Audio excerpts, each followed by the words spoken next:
So, ladies and gentlemen, I'm proud to announce Mr. Shay Chen. Trying to do my best to pronounce your name, sorry. He's the CTO of Hacktivity, an advanced security center of Ernst & Young. And of course, he's a well-known blogger and researcher, for example, in various security tool comparison initiatives. And the title of his presentation is very, very long, so would you please? So the title of the presentation is called Diviner, and what I'm generally about to present is a new technology for predicting the server-side source code without any actual access to it. That's the basics. So let's just start over. My name is Shay. It has nothing to do with shyness. I'm the CTO of a group called Hacktivity, which is an advanced security center of Ernst & Young. Used to be a privately held company in 2011, but then EY bought us, and I actually have somebody to fund my researches, which is good. I want to share a couple of exciting ideas with you, as well as discuss two main subjects.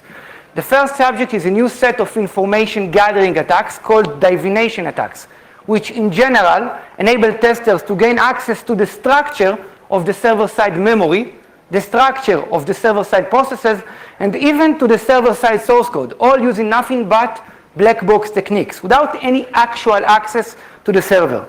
The second subject is a new project called Diviner. Called Diviner, which is an OWASP-ZAP extension that implements the attack that I just mentioned.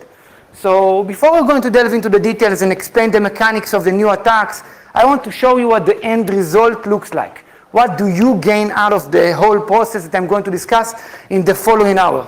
So what you're currently about to see is a map of the server-side memory in an application that I have tested in advance. Okay?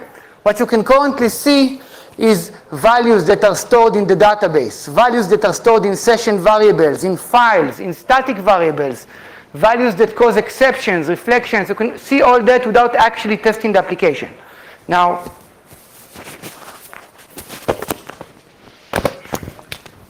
better? Can you hear me? Can everybody hear me? Now good?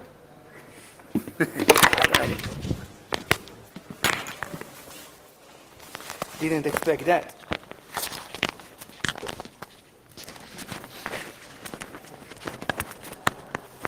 So, as I mentioned earlier, what you see is a map of the server-side memory. And in addition, what you can see in this map is exactly how each parameter in the application affects the rest of the application. So let's assume I'm going to test the login page in an application, and I want to see what the username parameter, how it affects the rest of the application.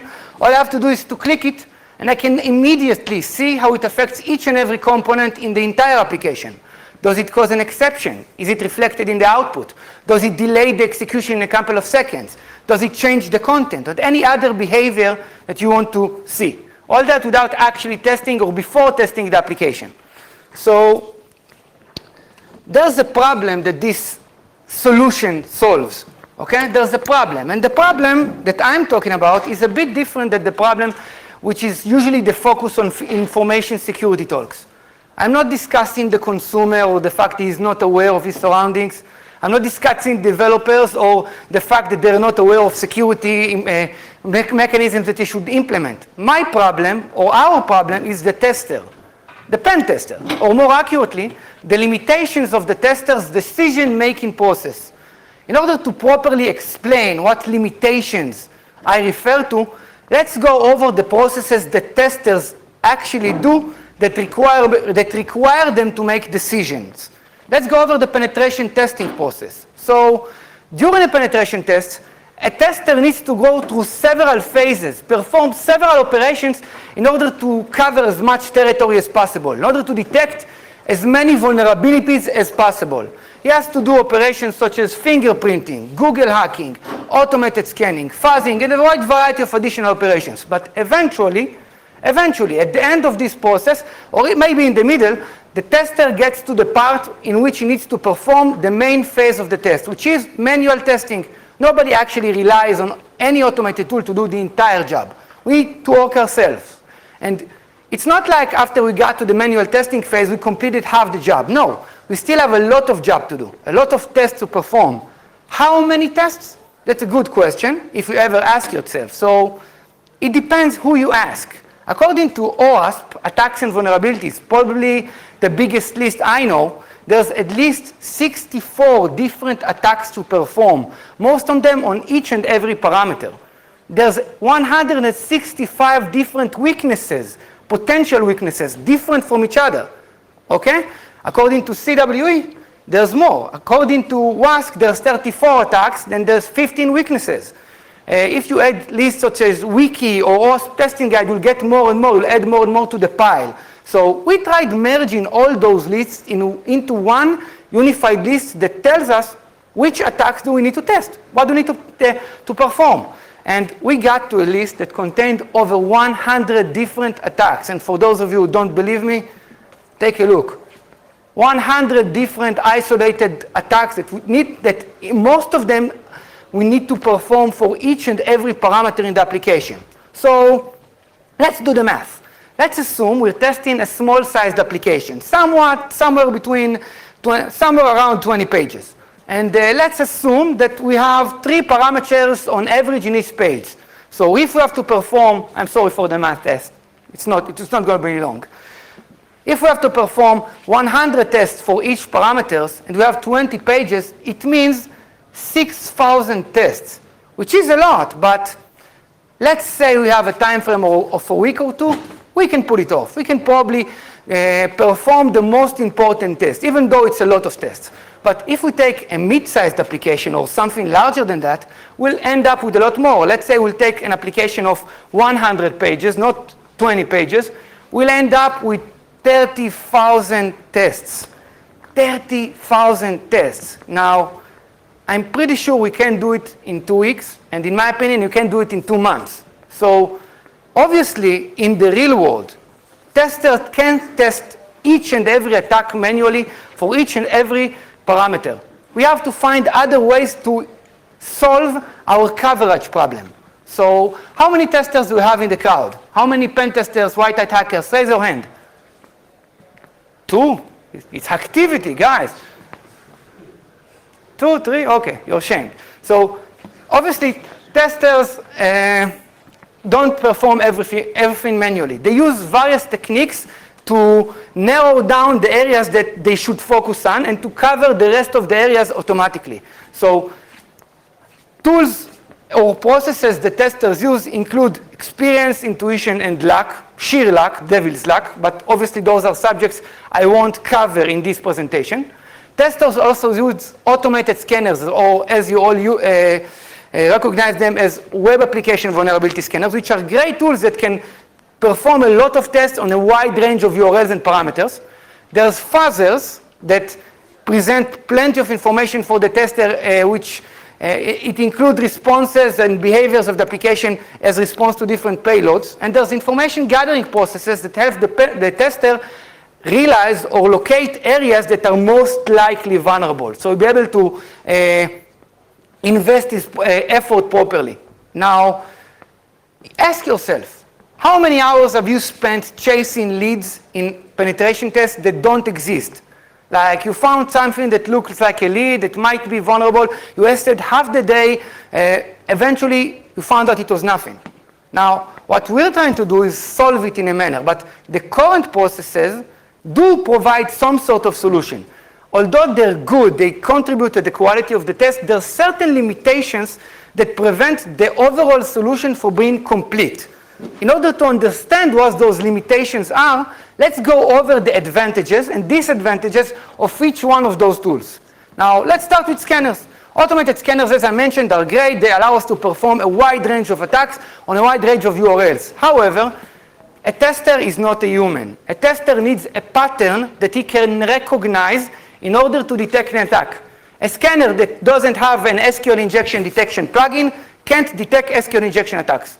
Period. It can only detect attacks it is familiar with. Furthermore, even if the scanner is familiar with the attack in general, its logic might not be good enough to detect each and every specific instance. Not every scanner that can detect cross-site scripting can detect each possible instance of cross-site scripting. So it's good, but it's limited. Fuzzers, on the other hand, do something different for the tester. They execute numerous payloads on numerous amounts of URLs and parameters, and they present the content for the user to make the decision, for the user to analyze. However, they present so much output that the user might be required to spend days and days just analyzing it. So it's good.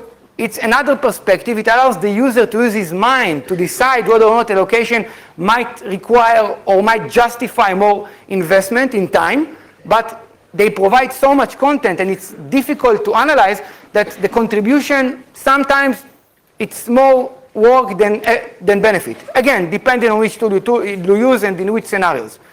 Information gathering, on the other hand, is a bit different. It's not doing the work for the tester. It's helping the tester doing its work, doing whatever it is he's supposed to do. Instead of just saying those locations are vulnerable, information gathering processes help the tester obtain leads, information that might suggest which locations are vulnerable so he can test them manually.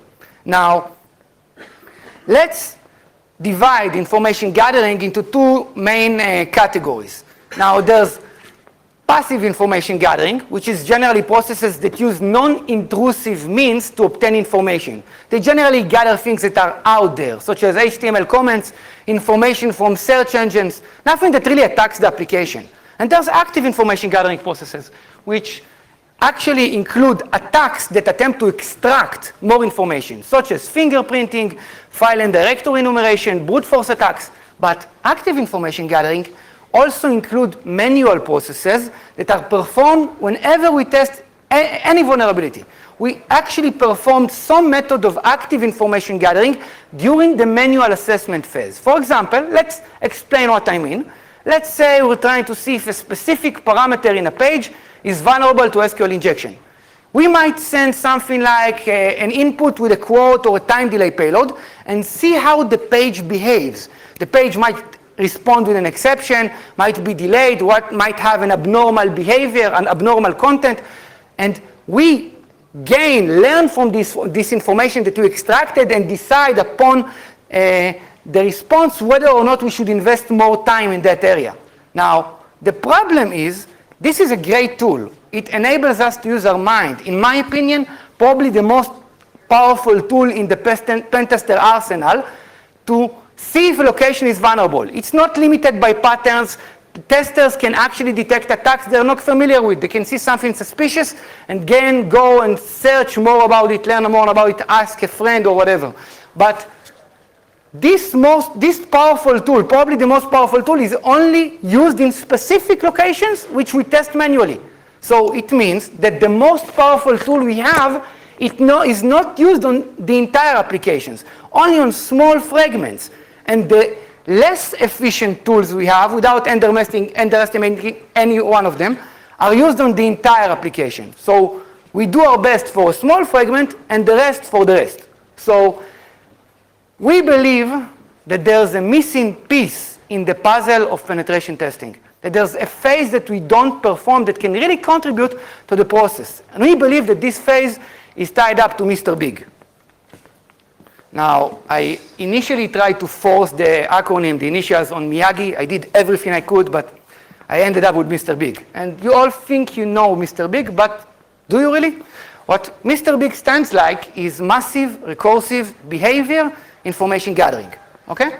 It's a process in which what we do is to collect the information about behaviors that you would have collected manually. So when you test a specific entry point or parameter, you're trying to see if it will behave in a certain manner in response to input.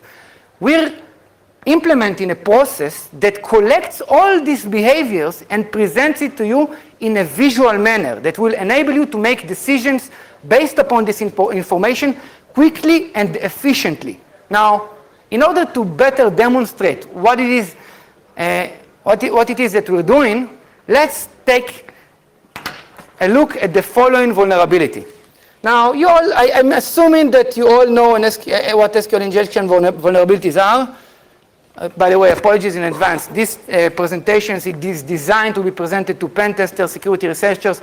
Anyone not feeling comfortable enough with SQL injection payloads might be confused in several sections of this presentation. Now, an SQL injection vulnerability, just a sample instance, we might send a value that contains a quote to a certain entry point, and if this entry point uses the input to construct a query, then I have a vulnerability that I can exploit. But this specific SQL injection vulnerability is not that simple. What happens in this specific SQL injection vulnerability, it's an indirect vulnerability. It's an indirect vulnerability, which means that the page in which I send the malicious input, let's show it, that's the password recovery page I'm showing.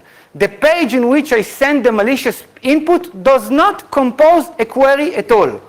However, it stores the value that I sent to it, for example, user1 quote, it stores this value in a session variable which is used by other pages in the application. So in this example, I sent user1 quote to this page, to the password recovery page. It was stored in a common shared variable, a session variable, and another page in the application, the site my page, which uses it, becomes vulnerable because it takes the value from the session and then constructs a query. An indirect attack, not something that most scanners, if not all of them, can detect. Furthermore, to detect an indirect attack manually is a very difficult job if the application is big. It means to test the effect of each and every parameter on the rest of the application pages, which is a lot of work to do manually. However, what I want to show you is a nice feature in Diviner, the project I'm going to expose here, which is called task list. What the task list does, it organizes the behaviors in the application according to interesting behaviors. Now, it's not really, you don't really have a good focus here, so I'll try to explain as best as I could, but as best as I can. But there's a category here called session exceptions, which means exceptions caused by session values that are in the control of the user, meaning the user can affect session values and cause exceptions in other pages. So in this analysis, we can clearly see this vulnerability immediately. We can see that there's a page called phase 2. Phase 2, you have to send the input that contains a quote, and this input affects another page called sitemap. Clearly, simply, without even sending a single payload to the application, I can already see the lead and know where to locate and how to locate and how to reconstruct the scenario that will exploit this complex vulnerability. Okay? Now, furthermore, if I'm able to present the map of the memory, if I'm able to present how each parameter affects the other, I can also execute a nice feature that I'm going to demonstrate now. Anyone ever heard the name clairvoyance or the term clairvoyance? It's a term in French. It means clear vision. So what we meant initially by divination is that we are able to predict something. And what we're currently able to predict is the server-side source code of each and every component. We're actually able to discern and locate specific lines of code that are running behind the scenes in the backend, that are running behind the scenes of each and every component in the application. So before I'm going to explain the mechanics, how do we actually get to that output, let's tell a short story that explains where it was born. So the idea was born in Texas, in Houston. I was sitting with a colleague in a bar called the Flying Saucer, nice plates everywhere, and we were discussing the applications of an attack called connection pool consumption. Now, I'm not going to explain the mechanics of this attack. It's irrelevant. But what the attack does, it delays the execution of a single line of code so that the lifespan of everything defined before this line of code will be delayed.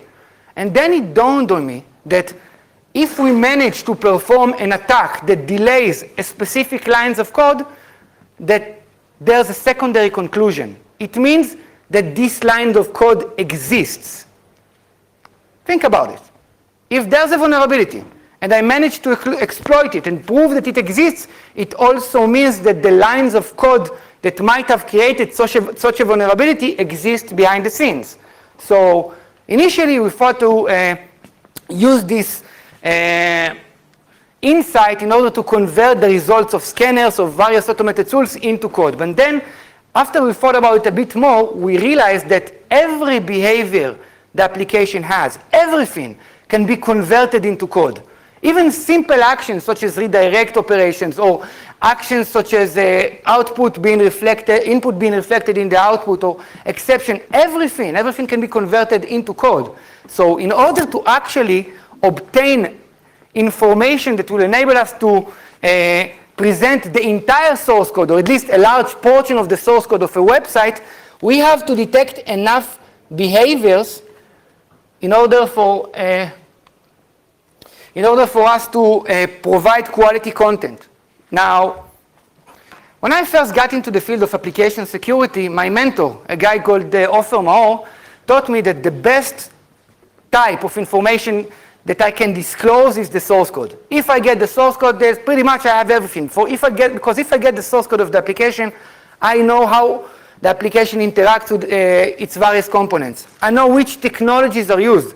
I know how the queries are structured. I can locate vulnerabilities in the code by seeing the code without even testing the application. I can get a lot of benefits that testers today, in order to obtain them, need to ask the code in the context of a gray box text, not just a black box test. So imagine you being able to perform a white box assessment whenever you want to, even if the customer is not willing to provide you with source code. You can actually do that. You can get the source code yourself, or a big portion of the source code using this process. You can get information whether or not the developers, your customers, are willing to expose them in order to assist you in the test without them even knowing it.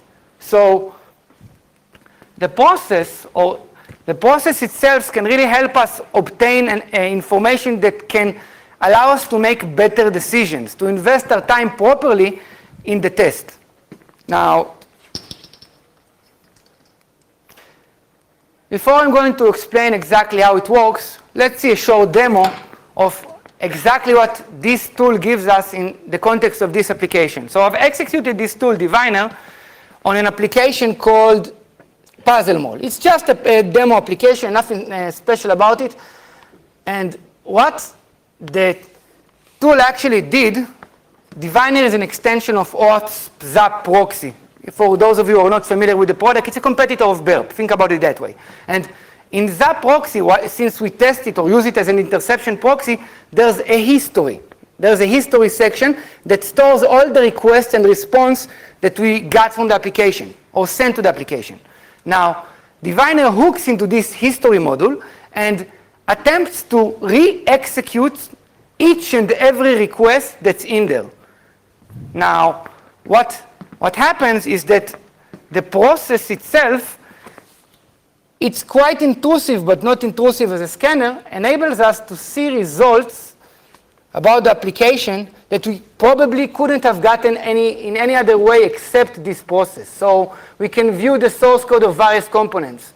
We can see how each parameter in the application affects the rest. For example, by clicking a parameter, I can see that the effects it has on the application are it causes specific exceptions in specific locations, and it's reflected back in the output of other pages, which might suggest vulnerabilities such as open redirect, cross-site scripting, or other behaviors. Now, any questions so far? Okay.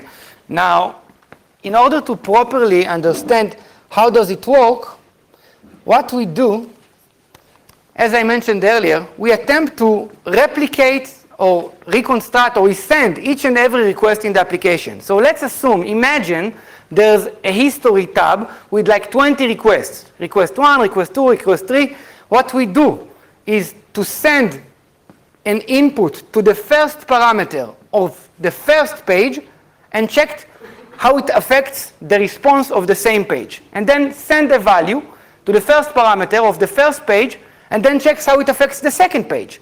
And then send a value to the first parameter of the first page and checked how it affects the third page, and there over and over and over in a recursive algorithm. Eventually, after performing all those operations with authentication, without authentications, with anti-CSRF tokens, without anti-CSRF tokens, using various scenarios, we get a huge bunch of behaviors.